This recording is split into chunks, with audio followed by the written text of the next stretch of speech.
കേരളത്തിലെ ജനങ്ങളുടെ മനസ്സാക്ഷിയുടെ കോടതിയിൽ ആ കുറ്റപത്രം ഈ തെരഞ്ഞെടുപ്പ് കാലത്ത് വിചാരണ ചെയ്യപ്പെടുമെന്നാണ്. നമുക്കറിയാം, നമ്മൾ മുന്നിലേക്ക് വെച്ച നിരവധിയായ വിഷയങ്ങൾ, ശബരിമലയിലെ സ്വർണ്ണക്കൊള്ളയടക്കം ഇന്ന് ഈ തെരഞ്ഞെടുപ്പ് രംഗത്ത് ചർച്ചയാണ്. നമുക്കെല്ലാവർക്കും അറിയാം, ശബരിമല ധർമ്മശാസ്താവിൻ്റെ ശ്രീകോവിലിലെ കതകും കട്ടളയും ദ്വാരപാലക ശില്പവും അടിച്ചു മാറ്റിയ മോഷ്ടാക്കളുടെ കൂടാരമാണ് CPM. അവർക്ക് കൊടപിടിച്ചു കൊടുക്കുന്ന ഒരു ഭരണകൂടമാണ് കേരളത്തിലുള്ളത്.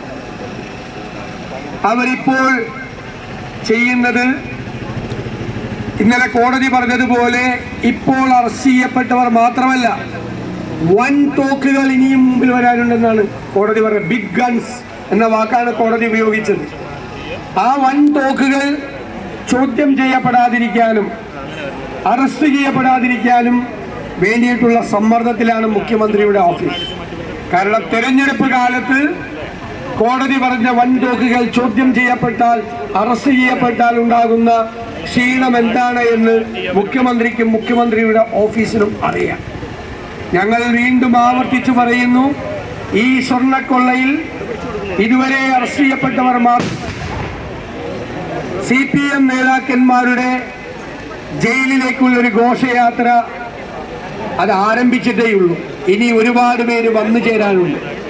ഇന്ത്യയിൽ ഏറ്റവും കൂടുതൽ വിലക്കയറ്റമുള്ള ഒന്നാമത്തെ സംസ്ഥാനമാക്കി കേരളത്തെ മാറ്റിയവർ, ആരോഗ്യ കേരളത്തെ വെന്റിലേറ്ററിലാക്കിയവർ, കാർഷിക രംഗത്തെ തകർത്തവർ, കേരളത്തിന്റെ സമ്പദ് വ്യവസ്ഥ തകർത്തു തരിപ്പണമാക്കിയവർ, അതിനെല്ലാമുള്ള മറുപടി ഈ കേരളം, പ്രബുദ്ധ കേരളം നൽകുമെന്ന് നമുക്കറിയാം.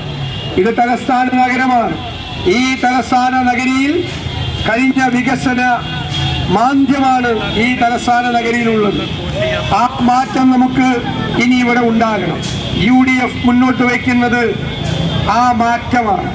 തലസ്ഥാന നഗരിയിലെ അടിസ്ഥാനപരമായ മാറ്റത്തിന് UDFന്റെ തിരിച്ചുവരവിലൂടെ അതുണ്ടാകും. അതുകൊണ്ട് UDF സ്ഥാനാർത്ഥികളെ വലിയ ഭൂരിപക്ഷത്തിൽ വിജയിപ്പിക്കണം എന്ന് ഞാൻ വിനയപുരസരം അഭ്യർത്ഥിച്ചുകൊണ്ട് എല്ലാവർക്കും വിജയാശംസകൾ നേർന്നുകൊണ്ട് എന്റെ വാക്കുകൾ നിർത്തുന്നു.